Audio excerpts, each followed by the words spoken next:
ça. Bien-aimé, quand tu n'es pas dans la connaissance de savoir le travail du Saint-Esprit dans ta vie, laisse-moi te dire, tu peux jouer lamentablement. Si tu es chrétien et que tu n'as pas la connaissance de l'Esprit de Dieu, tu ne sais pas invoquer l'Esprit de Dieu dans ta vie ne sera pas ce qu'il faut. Ta vie ne sera que obscurité, ténèbres après ténèbres. Voilà pourquoi tu as intérêt à comprendre que non, c'est le Saint-Esprit ou pas dans ta vie. C'est le Saint-Esprit ou rien d'autre dans ta vie. Mais quand il prend place, quand il possède la vie de l'homme, on parlera de tout. On parlera de ce qu'il fait dans ta vie. Tu seras parmi ceux-là, mon frère, ma soeur. Il ne vient pas pour proposer, il vient là, il agit dans la vie de la personne.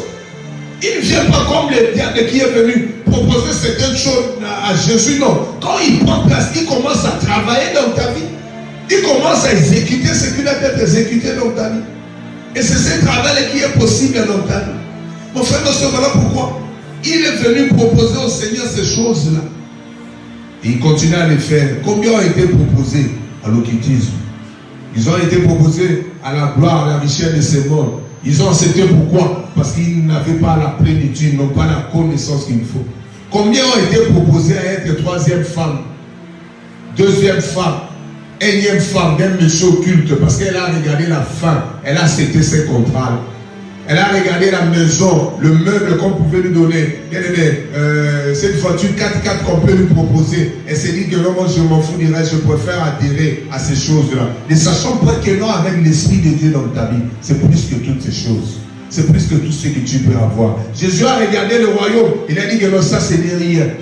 Mais à cause de la plénitude, il n'est pas là, il n'a pas fléchi bien aimé ses yeux.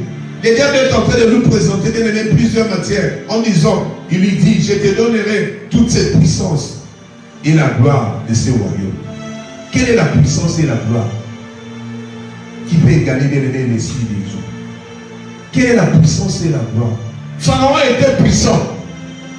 Pharaon, il était puissant, il avait la gloire. Mais devant les rêves qu'il a fait, il s'est manifesté comme un impuissant. Lui et tous ses magiciens aussi, comme le roi de Babylone, malgré la puissance de Pharaon, alors tu ne parviens pas à interpréter le message. Cette vache maigre, cette vache grasse, il n'arrive pas à interpréter. Donc il a fallu quelqu'un habité d'un esprit supérieur.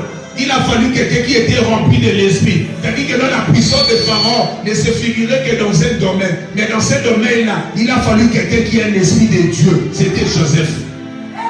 Ça prouve à suffisance. Et tout ce que le diable fait n'est que mensonge.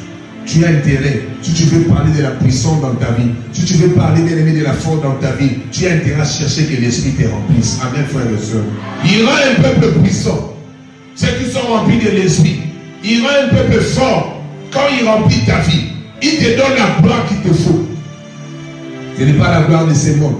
La gloire de ces mondes, elle est passagère. Tu vas régner comme le feu président, comme les ex-empereurs pendant un temps, même quand tu pourras faire 100 ans de pouvoir. Mais après on te parlera, on va te conjuguer dans un passé. Et je ne sais pas ton éternité finira où. Mais quand il t'amène à la gloire, tu parleras de cette gloire même en éternité avec lui. Pourquoi? Parce qu'il ne va pas te conduire et te laisser. Il t'amènera à vivre la vie éternelle avec lui aussi.